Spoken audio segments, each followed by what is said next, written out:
So I was catching up on some policy the other day, reading into the Conservative Party's platform on forestry, which, might I say, reads beautifully vague and very bland, full of all sorts of buzzwords that paints a really pretty picture for the layperson, with images of diversity, First Nations involvement, selective logging, healthy, vibrant forest ecosystems, kind of like this old growth forest here, yet without giving any sort of detail about how or what their plans for forest management would actually be, while failing to address key issues like protecting old growth forests or methods for restoring ecological function in second growth forests. Things that, anybody who knows anything about forests would kind of want to know. But it's clear that whoever wrote up their platform has no idea what they're talking about at all whatsoever. I mean, heck, they didn't even hyphenate Douglas fir, which is basic trees 101 for anyone living in the province. But then I looked back up at the catchy little title of their forest policy, Forestry for the Future, and I thought,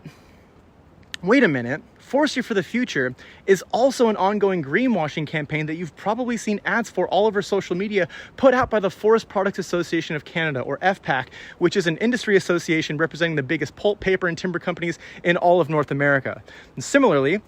they use very vague language around forest stewardship that makes them sound like they're radically progressive and working hard to create ecologically resilient forests in every way. But you dig just one layer deeper and it all unravels. See, Forestry for the Future has been called out many times by many different NGOs for the blatant greenwashing they put out, including incredibly biased surveys and email campaigns to politicians that strategically leaves out options for users to voice support for protection or values other than economics being considered in forest management. While they claim to advocate for smarter, sustainable practices and selective harvest, the companies they represent, including Canfor, Interfor, West Fraser, Weyerhaeuser, and Paper Excellence, not only all actively clear-cut old-growth forests to make their products, but they are fiercely engaged in lobbying against any changes in policy that would actually reduce their ability to make profits for their shareholders, including continuing to clear-cut log, keeping the annual allowable cut high, and preventing any sort of biodiversity or ecosystem values to be considered in harvest practices. And at the same time, they've all been actively closing down mills and operations throughout Canada to open up new ones in places like the southern US,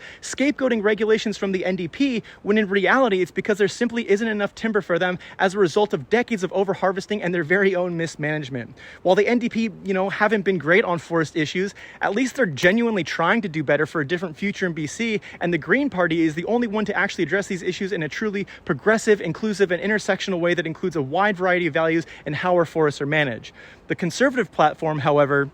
is so deeply embedded in the pockets of the logging industry that they not only use the same tagline, but the same greenwashy rhetoric. Heck, it's probably all done by the same marketing firm. The Conservative agenda fully and blatantly embraces the rhetoric being pushed by big industry so they can continue clear-cutting and maximizing the profits to shareholders instead of actually taking care of the lands they operate on and the communities who depend on them, despite all the fancy wording and greenwashing that they use. But the solutions to the issues we face in forestry, from a lack of fiber to job loss to ecological mismanagement that creates more extreme wildfires, droughts, and other climate-driven impacts, are not going to come from the same colonial capitalist companies solely operating for profits that created those problems in the first place. Instead, we need to break up their control of the industry by redistributing tenures to community and Indigenous-led forest operations, and by ending the subsidies they receive, redirecting that money towards Indigenous protected and conserved areas, community forests and mill operations, developing new methods and business models, and restoration of second-growth forests that they've created for more resilient forests in an era of climate change.